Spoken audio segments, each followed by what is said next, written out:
Gandang araw na mga butcher. Ito pala yung grass feed na beef topside. Ito Silver Farm Company. Pero hindi, wala po ako sa New Zealand. Yung karne namin galing lang po New Zealand. Bali natin siya. Pang-display namin, kukuha ko ng pang-display namin mga butcher. Yan, ganyan yung vacuum pack nila ng karne. Yan o, Silver Farm Company. Beef inside. Yan. Punasan muna natin yung niya, dugo-dugo. Hindi ko alam kung basta pag dinisplay namin ito, marami siyang by parts, by cutting pala. Pwede namin siyang gawing topside bracing. Pwedeng gawing low-cut cubes, low-cut means, stroganoff, mini stick. Kasi yung solid yung karne niya dito, mamaya pakita ko sa inyo paano ito i-trim.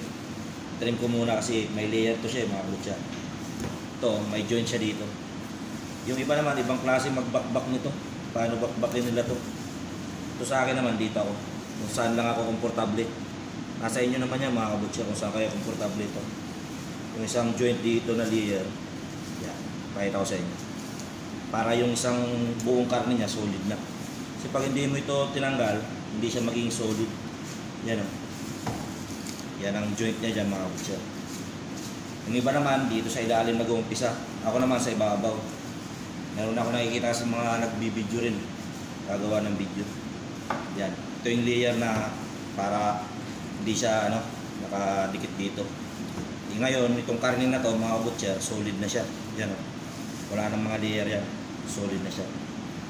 Bali, hiwain ko na siya, gagawin ko topside bracing. Pang-display namin sa counter. Trim lang natin siya mga kabutcher. Hanggat mawala yung taba. Kasi nga ito, na to, ayaw talaga ng mga customer yung may taba-taba dito mga kabutcher. Tsaka yung display talaga namin sa topside bracing, low cut talaga siya.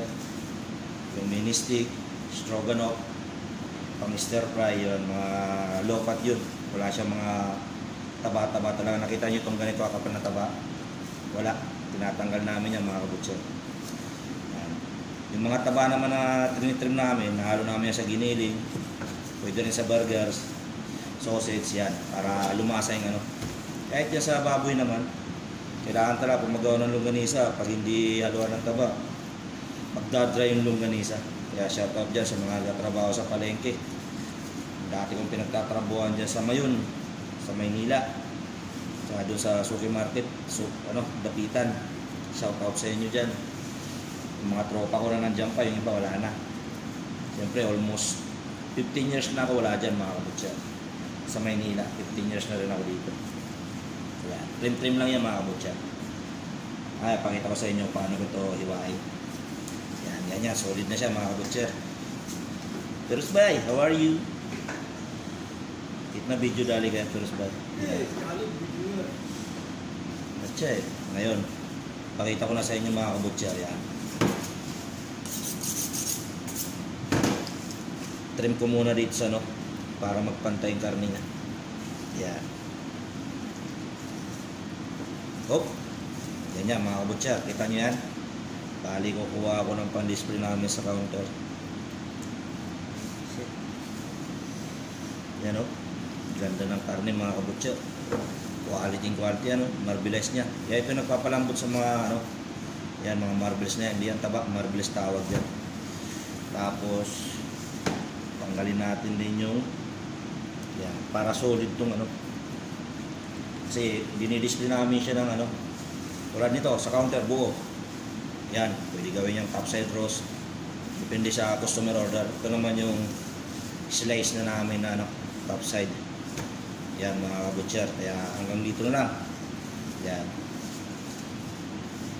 Kaya hanggang dito na lang. Sana may matutunan kayo mga kabutcher. God bless. Bankaro, Churros Bay.